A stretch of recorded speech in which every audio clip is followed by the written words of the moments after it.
et bienvenue Christophe Béchu. Bonjour Sonia Mabrouk. Et merci de votre présence. Vous êtes le ministre de la Transition écologique et de la cohésion des territoires. Vous êtes également le secrétaire général du mouvement Horizon d'Édouard Philippe.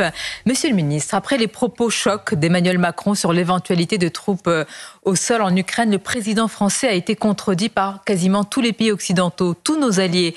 L'Allemagne rejette une telle idée. L'Espagne ne comprend même pas qu'on s'interroge sur cela. L'OTAN s'inscrit en contre Joe Biden. Avoue qu'il ne comprend pas la question et qu'il n'est pas du tout à l'ordre du jour d'avoir des troupes au sol en Ukraine. Qu'est-ce que ça pourrait être d'autre qu'un désaveu, ce qu'on est en train de vivre du président français? D'abord, Sonia Mabrouk, j'aimerais qu'on se rappelle dans quel contexte cette phrase a été prononcée. Elle a été prononcée à l'occasion du 2e anniversaire, si j'ose utiliser ce mot, de l'invasion par la Russie d'un pays, l'Ukraine, qui est en Europe et qui est à nos portes. Tous les chefs d'État et de gouvernement se sont retrouvés pour réaffirmer un soutien à l'Ukraine. Et dans ce contexte, le président de la République a rappelé le chemin qu'on avait parcouru. En disant, il y a 2 ans, vous aviez dans tous les cénacles, y compris parmi une partie des dirigeants européens, des gens qui disaient « on est d'accord pour envoyer des sacs de couchage et des gilets pare-balles, mais pas d'armes ». Il y a 1 an, on avait un débat sur le fait de savoir s'il fallait faire en sorte de donner des blindés, des missiles pour permettre aux Ukrainiens de se défendre. Et en rappelant ce qu'avaient été les étapes et en mesurant la nécessité de maintenir un soutien à l'Ukraine, le président de la République, dans cette continuité, il n'a pas annoncé un calendrier de déploiement, il a dit on ne peut rien exclure. Et dans un contexte où ça n'est pas notre guerre, mais où c'est déjà notre sécurité qui se joue en Ukraine, nous devons donner aux Ukrainiens les moyens de ne pas perdre, sinon, après, où s'arrêtera la Russie? C'est contredit par tous, monsieur le ministre. L'OTAN, l'Amérique puissante, tous nos alliés, et ce matin, vous maintenez cette version du président français. D'abord, je rappelle le contexte. Ensuite, j'écarte totalement la question américaine. Compte tenu de ce qui est déjà l'élection présidentielle dans quelques mois, avec les positions de Trump sur l'OTAN et sur d'autres sujets, les déclarations de Biden, elles n'ont rien à voir avec la guerre en Ukraine, elles ont tout à voir avec la politique intérieure américaine. Il n'est pas exclu que pour nous, ce soit aussi le cas avec les élections européennes, on va en parler dans quelques instants. En ce qui concerne nos alliés européens, il y a eu par le passé, y compris à l'intérieur de tous ceux qui aujourd'hui soutiennent de façon ferme et unanime la coalition, plus exactement les Ukrainiens, il y a eu par le passé des désaccords avec certains disant qu'il ne faudrait jamais envoyer de blindés, qu'il ne faudrait jamais envoyer de missiles, qu'il ne faudrait jamais envoyer d'avions. Certes. Et à toutes les étapes, le consensus a été de mesurer que si nous n'aidions pas les Ukrainiens, à terme, ce qui se passerait, ce serait la remise en cause de nos valeurs. Là, attendez, je vais un tout petit peu plus loin parce que c'est une question importante. On part d'une phrase dans laquelle le président dit qu'il ne faut rien exclure, qu'il faut maintenir une ambiguïté stratégique. Une phrase qui a mis le feu aux poudres dans un contexte inflammable. À la Russie, mais une phrase qui a le mérite de rappeler une évidence, détourner le regard de ce qui se passe en Ukraine. Personne ne dit cela. Entre détourner le regard et avoir des troupes au sol, c'est-à-dire une confrontation directe, la Russie menace d'une alerte sur une 3e guerre mondiale. Mais le président de la République n'a pas dit qu'il voulait envoyer des troupes belligérantes. Quand il dit qu'on ne peut pas exclure les troupes au sol, il parle aussi bien d'instructeurs, de gens capables d'aller conduire et accompagner. Très bien, donc on avait mal compris. Mais je ne dis pas ça. Je dis que la phrase, elle est suffisamment large pour, dans le cadre d'une ambiguïté stratégique qui fait partie des armes dont nous avons besoin vis-à-vis des Russes, bien insister sur le fait que notre soutien aux Ukrainiens, il est potentiellement sans limite. Ambiguïté stratégique ou insoutenable légèreté dans un tel contexte? Ambiguïté stratégique sans la moindre hésitation. Le Premier ministre, parce que là, il y a aussi une bataille politique à ce sujet, le Premier ministre Gabriel Attal s'est interrogé hier, Christophe Béchu, dans l'hémicycle, sur la présence de troupes de Poutine en France, à travers Marine Le Pen et le Rassemblement national. Alors je vous pose directement la question, est-ce que vous considérez que les millions d'électeurs, en conscience et en liberté, j'imagine, qui votent Marine Le Pen sont des agents de Poutine? Là, vous déformez les propos du Premier ministre. Le Premier ministre n'a pas dit il y a dans ce pays des électeurs pro-Poutine. Il a dit il y a des dirigeants politiques qui, à toutes les étapes, malgré les propos sur les plateaux de télévision, ont au Parlement européen refusé d'aller voter les sanctions, ont émis des doutes sur la nécessité de renforcer le soutien à l'Ukraine, se sont interrogés sur le fait qu'il ne fallait pas qu'on aille trop loin dans ce qu'on leur apportait. Et de ce point de vue, il y a une étrange symétrie entre une extrême gauche et une extrême droite qui, des deux côtés, avait à la fois une fascination pour Poutine et, sous couvert de attention à ce qu'il n'y ait pas de débordement, à toutes les étapes, se sont finalement efforcés de limiter ce que pouvait être notre soutien à l'Ukraine. Je le redis, c'est facile de détourner le regard, c'est facile d'oublier que c'est à 3 heures, c'est facile d'oublier qu'il y a plus de 30 000 jeunes Ukrainiens qui sont morts dans ces conflits. Mais il se passe quoi après ? On s'est gargarisé pendant des années de vivre dans un continent qui connaissait la paix. Ça n'est plus le cas. On a aujourd'hui les conséquences économiques et on commence à avoir une partie de pression sur nos valeurs, sur l'ambiance du débat. J'entends. Je reviens un instant aussi sur la bataille politique. Vous dites que ça ne mêle pas les électeurs. Mais est-ce qu'aujourd'hui, monsieur le ministre, on peut avoir une position différente de celle du président sans être qualifié de pro-Poutine dans le pays ? Bien entendu. Alors pourquoi c'est le cas de la plupart des opposants qui sont qualifiés d'être non, mais sur ce sujet, Sonia Mabrouk, on peut tout effacer, on peut oublier le passé, mais quand le Premier ministre rappelle qu'il y a 2 ans, Marine Le Pen expliquait qu'il nous fallait une alliance militaire avec la Russie, le débat que vous auriez si le résultat de l'élection présidentielle avait été différent, c'est d'interroger un ministre de Marine Le Pen pour savoir si nous allions envoyer des troupes aux côtés des Russes pour les aider à finir le travail en Ukraine. Il faut quand même remettre les choses à leur place. Le Premier ministre n'a pas inventé des propos. Quand le président rappelle ce qu'ont été les fidélités passées des uns et des autres, effectivement, cette phrase de Marine Le Pen rappelant qu'elle était favorable à une alliance militaire avec la Russie, elle devrait nous faire aujourd'hui bien plus réagir que l'étendue de notre soutien aux Ukrainiens. Reste la question peut-être que se pose une partie des Français. Pourquoi le président de la République s'est-il aventuré sur ce sujet militaire ? On ne peut pas croire qu'il a voulu effacer une séquence désastreuse au Salon de l'Agriculture. C'est impossible de penser ainsi. Non mais je comprends la facilité, mais on est pile 2 ans après le début de la guerre en Ukraine. Donc encore une fois, ça n'est pas une sortie médiatique. C'est la fin d'une réunion de travail avec tous les chefs d'État et de gouvernement à l'occasion des 2 ans de l'invasion russe en Ukraine. Et je le redis, on est quand même un pays formidable.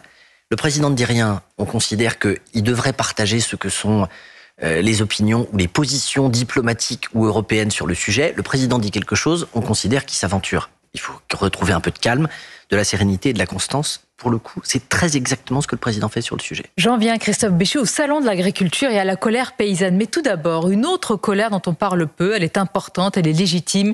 C'est celle des pêcheurs du golfe de Gascogne. Il y a eu 1 mois sans pêche pour éviter les captures accidentelles de dauphins suite à la saisie du Conseil d'État, rappelons-le, par des ONG environnementales. Finalement, la pêche reprend, mais très timidement depuis une semaine, avec un vrai manque à gagner. Qu'est-ce qui est prévu, Christophe Béchu, pour les dédommager ? C'était vraiment une profonde attente de leur part. Je vous confirme, 450 bateaux de plus de 8 mètres avec leurs équipages et des gens qui ne demandaient pas de subvention ou de compensation, qui voulaient travailler. Mais une décision prise par le juge administratif en considérant qu'il y avait un risque pour la survie des dauphins communs compte tenu du taux de capture accidentelle des années précédentes. Nous avons obtenu, je me suis personnellement engagé sur le sujet puisque c'était pendant le mois où le gouvernement était resserré, donc c'est un dossier que j'ai géré en direct, un taux de soutien qui varie entre 80 et 85% du chiffre d'affaires. La plateforme est effective pour déposer les dossiers. Effective depuis ? Depuis très exactement hier. Depuis hier, très bien. Depuis hier, puisque la période s'est terminée le 20 février. On a finalisé les négociations techniques avec l'Union européenne ce week-end, et donc la plateforme est désormais ouverte. À côté de ça, un soutien au maraîchage, parce qu'il n'y a pas que ceux qui pêchent, il y a évidemment le reste de la filière qui est concernée, qui lui est en train d'être finalisé. J'ai dans quelques jours à nouveau un temps d'échange. L'idée est que les marailleurs puissent être accompagnés à hauteur de 75% de leur perte d'excédent brut d'exploitation. Donc pour ceux qui nous écoutent, les pêcheurs, c'est un guichet qui est ouvert depuis hier, donc dossier à remplir pour obtenir 80-85% 5% de leur du chiffre d'affaires. En sachant, hein, vous l'avez rappelé, monsieur le ministre, mais je veux le rappeler, c'est la France qui travaille, qui ne veut pas d'aide, d'assistanat. Elle aurait préféré gagner du fruit de son travail et de la pêche. Mais là-dessus, tout le monde est d'accord. Pas les ONG environnementales. On doit être capable de regarder en même temps ce qu'est la réalité d'une perte de revenus et la survie d'espèces qui participent aussi à des équilibres écologiques. Mais parlons-en. Est-ce que par exemple pendant ce mois où il n'y a pas eu de pêche, est-ce qu'il y a eu plus d'accidents, d'accidents de dauphins, et est-ce que c'est dû aux pêcheurs? Parce qu'eux disent non, ce n'est pas forcément. On va le savoir très vite. Vous savez, moi sur ce genre de sujet, les gens qui, le jour où ça réouvre, vous disent on a fait les comptes, mais il faut tenir compte des courants, des machins, et donc c'est la preuve que ça marche ou que ça marche pas.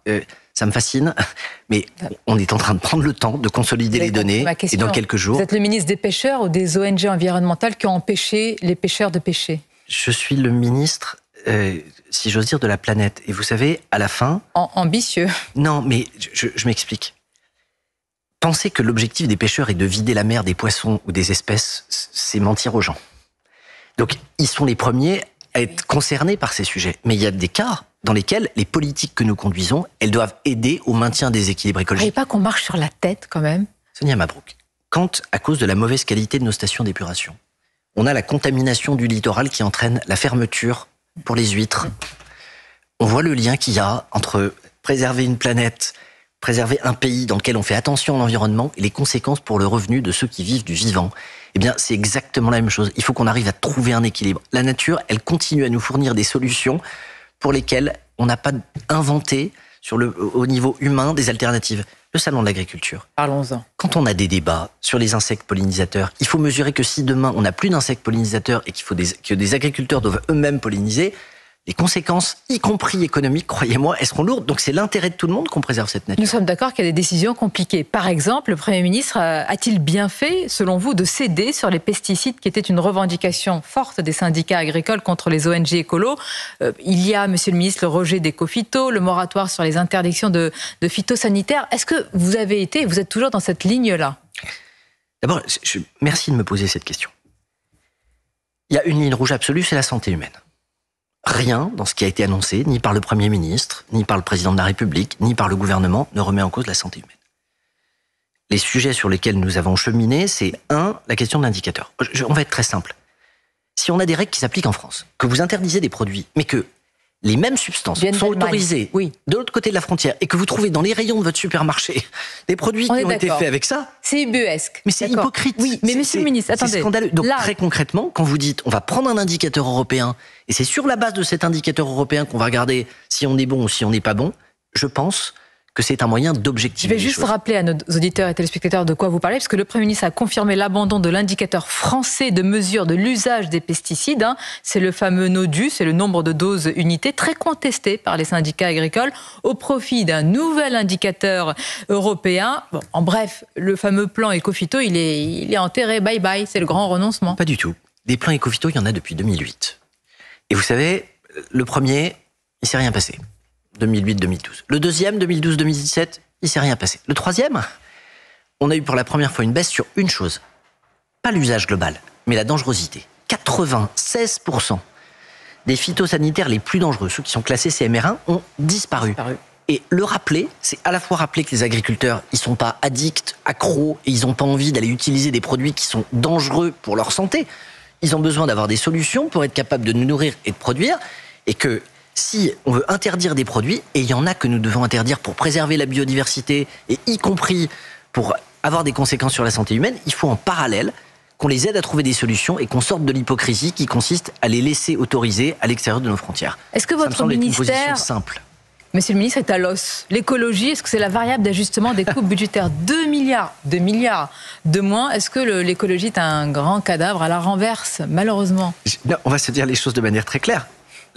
En décembre, les annonces, c'était que le budget de l'écologie dans ce pays progresserait de 10 milliards. On en a rendu 2. On progresse donc de 8. Présenté bon calcul, comme étant... Mais moi, je fais quand même moins 2 milliards quand même. Mais oui, mais c'est un moins 2 qui fait un plus 8. Si en matière de finances publiques, on se contente de regarder les moins sans regarder d'où on part, on peut pas ne pas s'apercevoir qu'on est le pays aujourd'hui en Europe qui a le niveau de prélèvement obligatoire le plus élevé, le niveau de dépenses publiques les plus élevés. Donc si à chaque fois que vous touchez à 1 euro de dépenses publiques, vous dites c'est l'austérité, on est à l'os, c'est une cata, que dirait-on de nos voisins? Et je le redis, le budget de cette année, bah oui, c'est plus 8 au lieu de plus 10 parce qu'on a moins de croissance. Eh bien, à la fin, si on augmente notre dette et qu'on pense que c'est comme ça qu'on sauvera la planète, je pense qu'on se plante. Il faut qu'on soit capable de mesurer un effort qui tienne compte aussi de l'impact et de la pression. Je suis pour une écologie de progrès, je ne suis pas pour une écologie qu'on assimile des hausses de taxes ou à des interdictions. Mais expliquez-moi, vous allez parfaire mon niveau en mathématiques sur les milliards. Un exemple très concret, Monsieur le ministre, vous avez un objectif qui est de réaliser 200 000 rénovations de logements grâce à MaPrimeRénov'. Ça concerne beaucoup de nos téléspectateurs et auditeurs. Cet objectif, il ne sera pas atteint en 2024 à cause de ces coupes. En 2023, oui, sur MaPrimeRénov', il y a 1 milliard d'euros que nous n'avons pas dépensé qui était inscrit au budget. Argent en plus. Pour une raison simple, malheureusement, c'est aussi parce qu'on a des dispositifs qui sont devenus trop compliqués. Et je suis certain que vos auditeurs savent que, à force d'avoir raffiné des dispositifs, on a fini parfois avec de la paperasse, avec des obligations de labellisation des artisans, avec des degrés de contrôle ou des contrôles qui sont très tatillons, on finit par détourner une partie de ceux qui pourraient bénéficier des dispositifs de le faire. Donc je fais les choses dans l'ordre. Dans 8 jours, avec mon ministre délégué au logement, on reçoit la CAPEB et la FFB, on simplifie le dispositif de manière à pouvoir relancer les objectifs, et ceux qui étaient nos objectifs 2024, on les tiendra en 2025. 200 000, vous allez les tenir? Non, on les fera pas cette année. L'année dernière, on était censé en faire 100 000, on n'en a fait que 70 000. Ce ralentissement, il est lié à ce besoin de simplification. Donc on est très raccord, je simplifie. L'objectif, ça va être de doubler le chiffre de 70 000, peut-être sans doute aux alentours de 140 ou de 150. Et donc une partie du delta, il explique pourquoi il y a 1 milliard que nous ne dépenserons pas cette année. C'est un grand sujet, le logement. Je vais conclure très rapidement parce que vous avez vu ou rencontré une partie du secteur bancaire, je crois que c'était hier ou avant-hier, avec beaucoup d'idées ou de pistes sur des prêts immobiliers, peut-être même des prêts immobiliers infinis. C'est-à-dire, en gros, au lieu de rembourser chaque mois une partie des intérêts, une partie du crédit sur 15 ans, eh bien au bout de 15 ans, vous remboursez que les intérêts ou tout le reste. Je m'apprête effectivement à voir le secteur bancaire. Ça a été légèrement décalé avec le début du salon de l'agriculture dans les prochains jours, avec une idée simple. Le pouvoir d'achat immobilier des Français, il a reculé. Parce que vous avez, au cours de ces derniers mois, une explosion des taux d'intérêt et puis une inflation liée à la guerre en Ukraine qui a fait exploser les coûts de construction. Face à ça, vous vous mettez la tête dans le sable, vous vous dites que pour redonner du pouvoir d'achat immobilier, il faut qu'on soit capable de regarder ce que sont la façon dont on emprunte. Et très clairement, y compris en allant regarder au-delà de nos frontières ce que sont les exemples. Les propositions qui sont sur la table, je ne les ai pas inventées. Elles consistent à regarder ce que nous faisons. Nous, Français, on est très forts dans plein de domaines. On a parfois le droit d'avoir un peu d'humilité et de se dire que d'autres, confrontés aux mêmes soucis, ont peut-être trouvé des solutions qu'on a le droit de copier. Merci Christophe Béchu. C'était votre grande interview ce matin sur CNews Europe 1. À bientôt et bonne journée à vous. Très bonne journée. Merci Sonia Mabrouk et Christophe Béchu. On vous retrouve dans un instant en compagnie de nos signatures Europe 1 du mercredi.